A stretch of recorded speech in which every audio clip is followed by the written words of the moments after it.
ঈদের আর বেশি দিন বাকি নেই, কাছেও টাকা পয়সা নেই, কি দেখি করবো বুঝতেছি না। ভাই কি হয়েছে ভাই? শুনলাম এই পাশে কার একটা বড় গরু আছে, আপনি কি জানেন? বড় গরু আছে তো ওই পাশের বাড়ি। আপনার যদি কাজ না থাকে চলেন দিন আমাকে সাথে। আমার আর কি কাজ কাম, আমার তো কোনো কাজ কামই নেই, চলেন আপনাকে দেখাই নিয়ে আসি তাহলে। এইটা হচ্ছে গিয়ে বাড়ি, আর ওই গলির ভিতর গরু রয়েছে। এ হৃদয়, কি হয়েছে কিডা? এ তো আমি। আর এই শহরের থেকে কারা এসে যে গরু দেখতি? গরু দেখতে এসে দেখেন ভাই, গরু ওই যে গলি রয়েছে, দেখেন ওই কালোটা। এ তো ভাই এই কালোটা। ভাই দেখেন, গরুটা তো ভালো বড় আছে। এই যে ভাই আমার গরু আছে এইডে, ওই যে ওই গায়েরই বাছুর।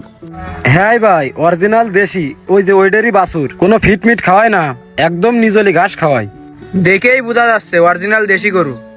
ভাই দেখেন, যদি পছন্দ হয় তাহলে সেইভাবে কথাবার্তা কন আপনারা। আমরা কথা কব, তাহলে আপনারা কি জন্য নিয়ে আইছি? এ গরু আমাদের পছন্দ, এখন আপনি কি করবেন করেন। ভাই যা কথা কবেন ব্যস্ত কন, গইলির সামনে বেশি কথা কওয়া যাবে না। বেশি কথা কলি এই গরুটি খাওয়া বন্ধ করে দেবে না। এখনো ঈদের কয়দিন বাকি রয়েছে, খাওয়া বন্ধ করে দিলে গরুর অবস্থা খারাপ হয়ে যাবে না, তখন আমি বেচতে পারবার না গরু। ভাই তাহলে দাঁড়ায় থেকে লাভ কি, তাড়াতাড়ি দরাদাম করেন।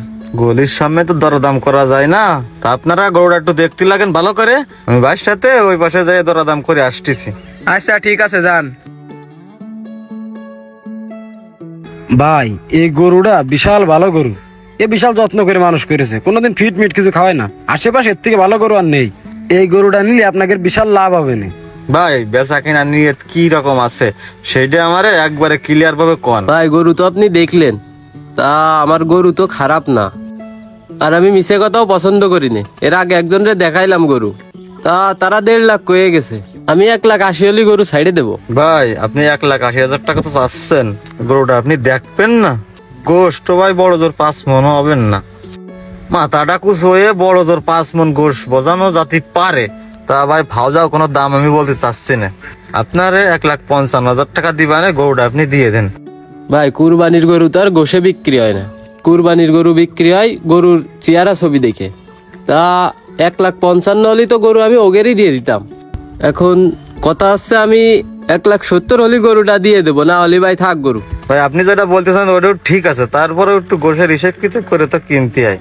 ভাওজাও কোনো দাম না ভাই, আপনারা 1,60,000 টাকা দিচ্ছি ভাই, আপনি না করেন না ভাই, গরুটা দিয়ে দেন।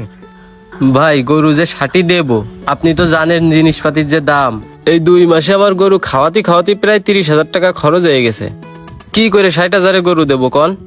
ভাই আপনার বাড়ির গরু, আমরা অনেক দূরের থেকে আইছি, খেসা খেসি করিয়েন না ভাই, গরুটা দিয়ে দেন।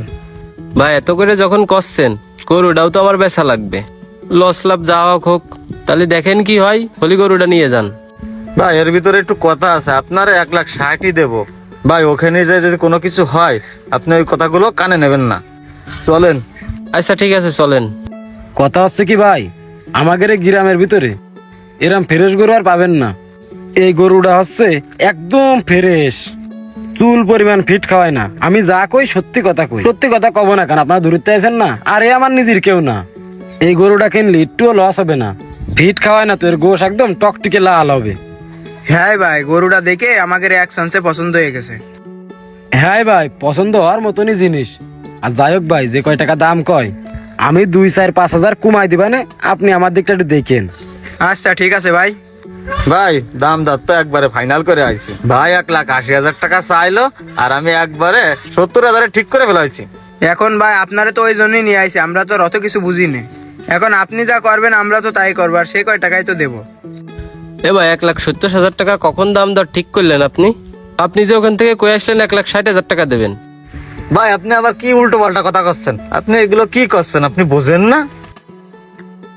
কি বুঝবো, আর আমি তো আপনাকে ফেরাগোরা কিছু বুঝদিছি না। গরুটা নেবে কি আমার একটু কম দিনে আপনারা? ভাই গরুটা নেবো আমরা 2 জন, এখন গরু সম্পর্কে আমরা ভালো একটা বুঝি না তো। এই ভাই গরুর ব্যবসা করে, আমাদের বাড়ির পাশে বাড়ি, এই জন্যই ভাইর একটু সাথে করে নিয়ে আইছি। ও বুঝতে পারলাম, এই জন্য 1,60,000 দাম দর করে আইসে, এখানে এসে 1,70,000 করছে।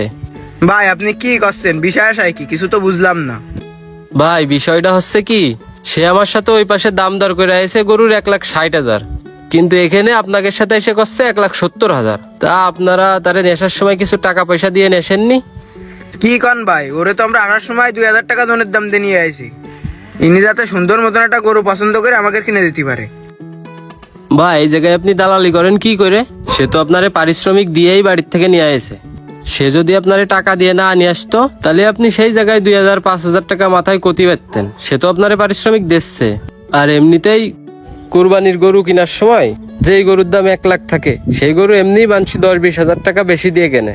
তারপরেও আপনারা যদি এরকম দালালি করে টাকা খান, আর বাইরা তো গরু সম্পর্কে সেরকম বোঝে না, আর আপনি তার এলাকার, সেই হিসেবে আপনার উপর বিশ্বাস রাখে কিন্তু আপনারা নিয়ে এসে গরু কিনতে, যাতে আপনি তাকে একটা ভালো দেখে গরু কিনে দিতে পারেন। আর আপনি কি করতেছেন? উল্টো তাদের কাছ থেকে পারিশ্রমিক নিয়েও আবার দালালি করে টাকা নিচ্ছেন। তাই ভাই দালালি করেন এমনি সময় করেন, অন্তত এই কুরবানির পশু কেনার সময় দালালিটা না করলেও তো পারেন। আর তুই কি এখানে ওসমানের মতো দালালি করতে আইসিস নাকি? আর ভাই আপনারা যদি গরু নিতে চান তাহলে 1,60,000 টাকা আমার কাছে দিয়ে গরু নিয়ে যান। ভাই এই গরুটা আমাদের পছন্দ হয়েছে, এই গরুটা আমরা নেব। বিকেলে এসে আপনারা কিছু অ্যাডভান্স দিয়ে যাবানে, আর কুরবানির আগের দিন এসে গরুটা নিয়ে যাবানে। আপনি গরুটারে এই কয়দিন একটু ভালো করে দেখে রাখেন, ঠিক আছে ভাই? আর খাওয়ানোর জন্য যদি কিছু খরচপাতি লাগে তা আমি দিয়ে দিবানে। আচ্ছা ঠিক আছে ভাই, তাহলে যান। আচ্ছা চলেন ভাই। তোর গরুটা মনে হয় খুব লসে বেঁচে ফেললি। যা উঠলি না, তুই বেরো কেনতে। ভাই সব জায়গায় ব্যবসা করলে হয় না, অন্তত একটা ভালো কাজের সময় আপনার হারাম ইনকামটা তো রাখুন। আপনার এসব হারাম পথের ইনকাম দিয়ে কি করবেন যদি আপনি আল্লাহর সন্তুষ্টি অর্জন না করতে পারেন? তাই ব্যবসাটা হালাল ভাবে কইরেন।